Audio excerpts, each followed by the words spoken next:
Straight to the White House, NSC spokesperson John Kirby addressing the briefing room. In the call of Prime Minister Netanyahu did receive a commitment that the Israelis will endeavor to support a significant increase in the flow of humanitarian aid into Gaza, so additional trucks. And we had 45 or so get in yesterday. We're hoping that we can get some more in today, but obviously, even with the increase, it's going to take time to make up the difference, and we know there's an awful lot that needs to happen to accelerate and to increase that flow of aid. For our part, we continue to meet with regional partners, including, I think, as you know, the Saudi Defense Minister, Khalid bin Salman, is here. He's going to meet with Jake. In fact, I think that meeting's going on right now to discuss the latest in the region and ongoing efforts to prevent the conflict from widening. You've all heard the President and Jake be very clear about this. Our message to any actor seeking to exploit this conflict is don't do it. And as you all know, we have strengthened our force posture in the region. We're continually watching to make sure that any actor who might be tempted to jump in here knows that we will take very seriously our national security interests in the region, not to mention our obligation to protect our troops and our facilities that are going after ISIS in places like Iraq and Syria. Now, I just want to add just one little thought here on top of Kareen's excellent comments on anti-Semitism.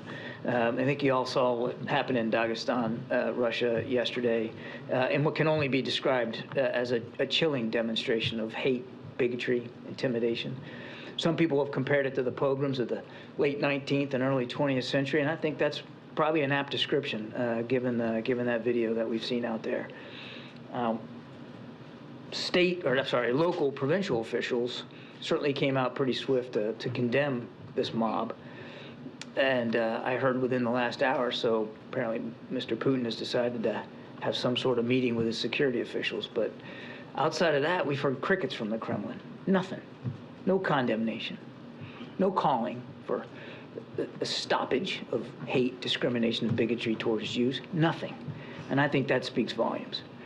And the same goes, for here in the country. Kareen talked about what's going on college campuses, but the same goes for Islamophobia. There's no place for that in the country. It must be condemned equally as strong, and we all need to work with might and main to stop that kind of hate as well. Thanks, John. Over the weekend we saw the... I think that is like the coolest ringtone. I am a NASCAR fan, so like that, you've got to tell me where you got that, man. That is freaking amazing. So over the weekend we saw the stepped-up Israeli ground offensive in Gaza. Yeah. Does the U.S. at this point consider that, or when the President spoke with Prime Minister Netanyahu yesterday, does he consider an invasion of Gaza at this point? And does the U.S. What is the U.S. assessment right now of the Israeli objective in Gaza, the military objective there? And does the U.S. believe that eradicating Hamas militarily is achievable? Well, there's a lot there. I'll let the Israelis characterize their ground operations. We're not going to slap bumper stickers on it here from the podium. They can speak to, and they did. They had a press briefing today. Defense Minister Gallant talked about what they're doing. And by all accounts, it appears that what they're trying to do is really put a lot more pressure on Hamas leaders.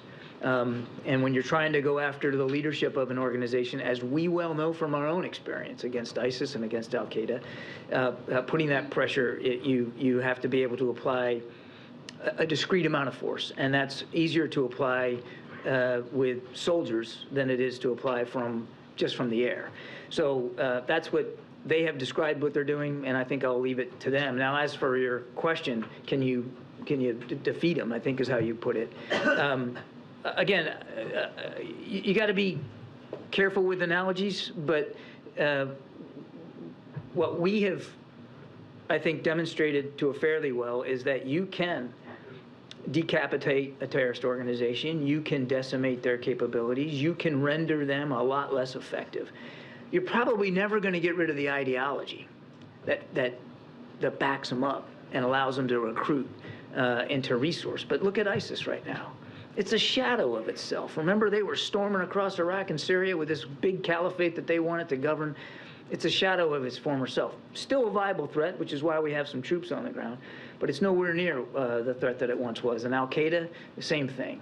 You can say the most recent intelligence community report an analysis that they have been rendered completely ineffective in places like Afghanistan. Doesn't mean that there aren't offshoots. Doesn't mean that they don't try to morph and change into something else. But we think that you can, in fact, have a tremendous impact on a terrorist organization's leadership, their resourcing, their capabilities, their ability to recruit, their ability to operate. Doesn't mean it all goes away, but you can. Two questions for you.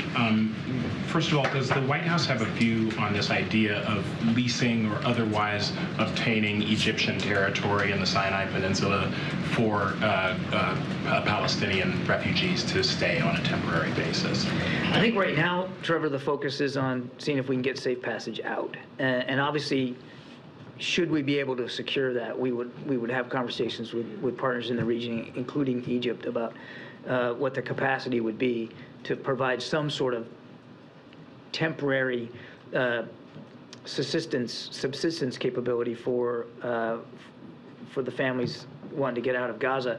Our sense is that they want to go back home. Many of them want to leave now, of course, and that's understandable.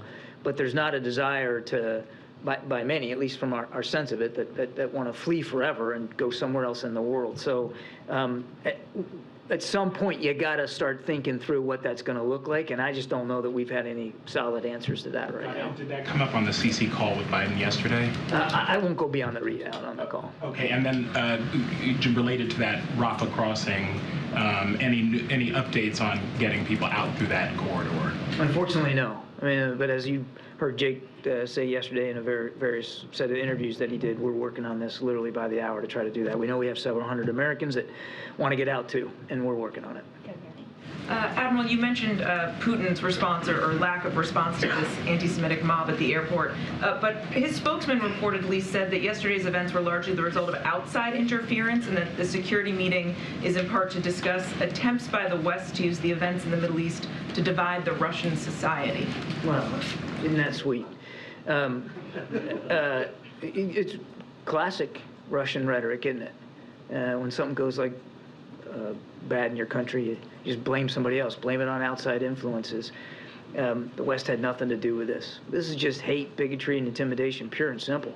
And a good leader, a decent leader, would call it out for what it is, the way President Biden has called it out here in this country, instead of blaming the West for something and pushing it off to somebody else. And as the IDF enters this sort of next phase of this conflict, the president again urged Prime Minister Netanyahu to act in a manner consistent with international humanitarian law. Does the president still feel, or does he feel that Israel is abiding by the rules of war? Without getting into reacting to events on the ground in real time, which we're just not going to do.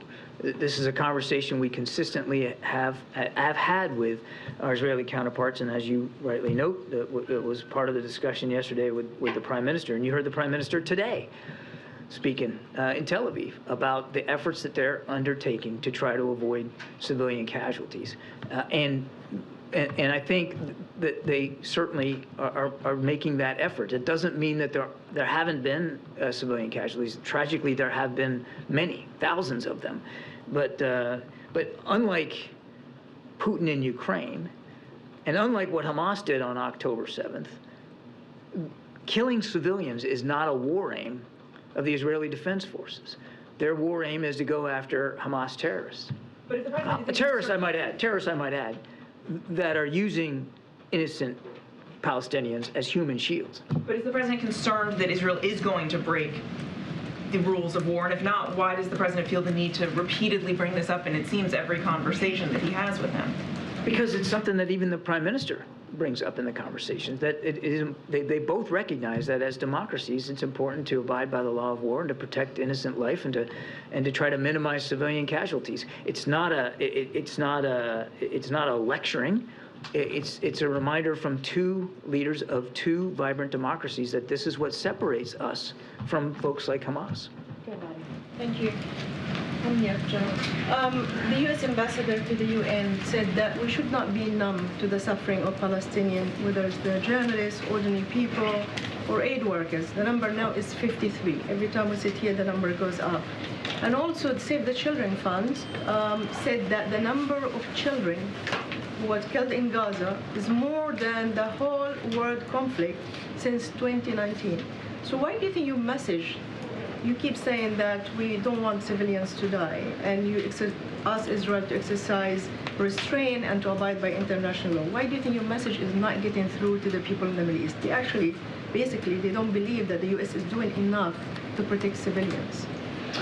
Well, back to Mary's question, there's not a single conversation we haven't had with our Israeli counterparts to better understand what they're doing to try to minimize civilian casualties. And again, as friends can and friends should do with one another, to make sure that we're on the same page about that. And the United States is literally leading the effort to try to get humanitarian assistance into Gaza. And if it wasn't, quite frankly, for American leadership, I don't think you'd see. In fact, I know you wouldn't see the increase of the aid getting in. Again, we know there's a lot more that needs to be done, but it's because of American leadership on the ground and American convening power that we're able to get that aid in and try to see if we can sustain it. We're working very hard at this. I just want to repeat it. Every single innocent life lost is a tragedy. Every one. Whether it's a Palestinian life lost or an Israeli life lost. Everyone should be prevented. There's no reason for these families to keep grieving. And we're going to keep doing everything we can to work with our Israeli counterparts on the minimization of civilian casualties. Just one more quickly. On the meeting with the defense minister, Saudi defense minister, yesterday Jake Sullivan said that we should talk about the future two-state solution. Do you believe that Prime Minister Netanyahu, who publicly said he's against two-state solution, that actually this is something that you can discuss as we go forward and you're looking for a political outcome? Yeah. We've discussed it privately with our Israeli counterparts. You heard the president in the Rose Garden last week talk about it publicly, right at the top of his press conference. It's absolutely something he's 100% committed to, and he still believes in the promise of it. Though it may seem a little bit more illusory now, we still believe it's the right thing to do for the region, for the world, certainly for the Palestinian people. Go ahead, April. For both of you, or for John, you have a historic coupling with DHS, DOJ, the Department of Ed with this civil rights law when it comes to anti-Semitism and Islamophobia on these college campuses. Because of this historic coupling, will there be stiffer penalties now? I'm talking about the penalty part for those who are carrying out hate and terror, as Karine said in her opening statement. April, I'm not sure I'm qualified to answer that question. That's a little bit out of my swim lane, I'm afraid. That's going to be up to DOJ. But you went beyond just hate. You went into terrorism. Yeah, tied to anti-Semitism, right? That's what I was talking about, and also Title VI of the Civil Rights Act. So, look, that's going to be something that DOJ is going to decide on, right? We're talking about Title VI under the Civil Rights Act of 1964, right? That's what we're saying, that people, as they deal with what's happening in these campuses, that's kind of the path that we're going to try and deal with this. Again, DOJ, Department of Justice, is going to deal with the penalties and how they move forward on that. We're just not going to speak to that from here. Not beyond hate, though, but terrorism. Terrorism. What I was saying, anti-Semitism, right? It is unacceptable. That is what we've been seeing in these college campuses, and that's what I was referring to. Okay. All right, Gabe, go ahead. Admiral, I'm sure you saw the number of pro-Palestinian rallies around the world throughout this weekend. How concerned is the White House that these demonstrations will spiral out of control? As you know, we believe in the right of peaceful protest, even if it's, espousing ideas we don't agree with. But we don't. Nobody wants to see peaceful protest turn violent or turn dangerous. The way that this mob activity did in Dagestan yesterday. So it's of concern, and it's something that we'll continue to talk about with our allies and partners. You mentioned also no update to the Rafah crossing negotiations. Yeah. At last check, the administration is saying that Hamas was holding that up. Is that still the case? What can you say with what exactly is holding up those negotiations as American families wait to see when those Americans are? It is still the case. They've been making a series of demands that we're not able to accede to. I know you'd like to know what those are, but I think in order to try to make some progress here, we're going to preserve a little bit of that publicly. But yes, Hamas is still the holdup. Israel is willing to let those Americans out. Egypt is willing to let them come out. The holdup is Hamas. Would you say the biggest sticking point is fuel at this point still? Again, I won't get into more detail on that. Thanks, Admiral. We saw today a renewal of fighting between Saudi forces and Houthis. The Saudis also said they intercepted a rocket that flew over their territory toward Israel. Are you seeing this activity in addition to what's been going on with Hezbollah in the north of Israel as Iran directing their proxies to ramp things up now that the ground offensive is underway? I don't think we know enough about these recent attacks that you're talking about to make a call here. Obviously, the Houthis have been backed and supported by Iran, but I can't tell you with any specificity whether they were specifically involved in directing these. I want to make it clear before anybody suggests that I'm somehow walking away from complicity by Iran. We know that they back and support and resource the Houthis. Same with Hamas, same with Hezbollah, same with these militia groups in Iraq and Syria. We've not backed away or shied away from calling it like we see it, but with these particular reports, I couldn't be certain. Thank you. So on Friday, the UN General Assembly called for a humanitarian truce. 120 countries voted for it. The United States voted against it. The death toll in Gaza keeps rising. Is the U.S. at any point calling for a humanitarian ceasefire? We do not believe that a ceasefire is the right answer right now. We believe that a ceasefire right now benefits Hamas. And Hamas is the only one that would gain from that right now as Israel continues to prosecute their operations against Hamas leadership. What we have said should be considered and explored are temporary localized humanitarian pauses to allow aid to get to specific populations and maybe even to help with the evacuation of people that want to get out, move more to the south. We do support that. We do not support a ceasefire at this time. Are you afraid of being isolated in this? I mean, of being at odds with the international community? I will let other nations speak for their prerogatives on this. President Biden has been crystal clear about where we are on this. It's about making sure Israel has what it needs to continue to defend itself and to go after these Hamas leaders. It's about making sure humanitarian assistance can get in to the hundreds of thousands of people that need it, and it's about trying to find and get out hostages that Hamas is holding. Those are the three things we're focused on. As you continue to see U.S. military assets targeted in Iraq and Syria, can you say whether the concern about this war broadening out into a greater regional conflict, is it greater now than, say, a week ago? I don't know that I'd put a percentage on it, MJ. We're deeply concerned about that potential, which is why we have done everything we can to send a strong signal of deterrence to prevent that. In fact, if you just look at the decisions the president has made, they're all designed to prevent a deepening conflict, a widening conflict, any kind of escalation. The force posture that we've added to the region, the conversations that he continues to have with world leaders, certainly there in the region, everything we're doing is to try to prevent that. But it is still of concern. Can you say whether there's any kind of assessment at this point on the video that was released by Hamas just earlier today featuring 3 women who appear to be held hostage by Hamas? We're not able to independently verify the authenticity of those videos. We're also not in a position to refute their authenticity. It's beyond reprehensible that Hamas would put these videos out there like that.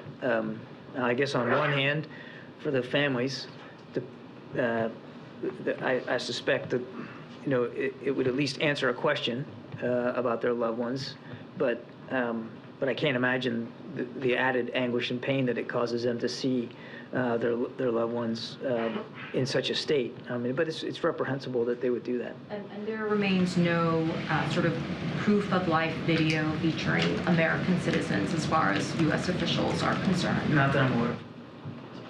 A question on a follow-up. First, can you confirm reports that the U.S. believes Israel took steps over the weekend to shut down Gaza's phone and internet communications, and that it was the U.S. that convinced Israel to reverse those measures? I would just tell you that we're glad to see that the internet connectivity was restored. And, for 34 hours, the majority of Palestinians in Gaza had no way of reaching each other or the outside world. Emergency phone lines were down. The New York Times says paramedics were left driving toward the sound of explosions, and people were left to die in the street. What is your response to that? Is that upholding the laws of war? This is why we were glad to see the internet connectivity restored, so that first responders could do their job, so that journalists could do their job, so that more information could pass to the hands of innocent people in Gaza who want information about where to go, where not to go. I mean, we're glad to see that got restored. And yes, we were part of the conversations that led to that restoration. Phil? Thank you. I've got one question and then a quick follow-up. Israel recalled its diplomats from Turkey after the Turkish prime minister said that Hamas is a liberation group and called Israel a war criminal. What is the president's response to that kind of rhetoric from an ally? Well, we'll certainly let President Erdogan speak to his comments. We don't have to agree with everything he says on every issue to still maintain the fact that he is an important NATO ally and has had a very positive influence, particularly on like the Black Sea grain and trying to help get that out there. But we do not associate ourselves with those comments. And then you were asked about a two-state solution, and you noted that the administration has had consistent conversations with Israeli counterparts towards that end. Has the administration had similar conversations with Palestinian leaders? Are there any Palestinian leaders or groups that the White House has identified who would be constructive in those types of talks? We absolutely have, particularly with President Abbas. In fact, when we took office, there had been almost no relationship with the Palestinian Authority by the previous administration, and we worked hard to restore that relationship and to try to get those conversations going. So yes, we absolutely have. So that's President Abbas is the one that the administration would like to see the Israelis negotiate with at a future date. We're not at a point right now on negotiating over a two-state solution. So I think you got the cart way in front of the horse right now for where we are. But we have had conversations with Palestinian officials, including President Abbas, at President Biden's level about the need to continue to pursue a two-state solution. Thanks, sir. We have to wrap up. Thank you so much. Admiral, you said the president doesn't... NSC's spokesperson, John Kirby, they're taking questions from reporters at the White House briefing. They're talking about the issue of a ceasefire. And we've been doing so many interviews here on ABC, talking to humanitarian groups, Doctors Without Borders, advocacy organizations, desperately pleading for a ceasefire, and that's the only way that they could get aid in to help these folks in Gaza as this war against the terrorist group Hamas continues on. But you can hear John Kirby right there saying a ceasefire would only benefit Hamas and not help the ongoing situation that we've been following now since October 7th and that surprise attack on behalf of the terrorist group. Hi, everyone. George Stephanopoulos here. Thanks for checking out the ABC News YouTube channel. If you'd like to get more videos, show highlights, and watch live event coverage, click on the right over here to subscribe to our channel. And don't forget to download the ABC News app for breaking news alerts. Thanks for watching.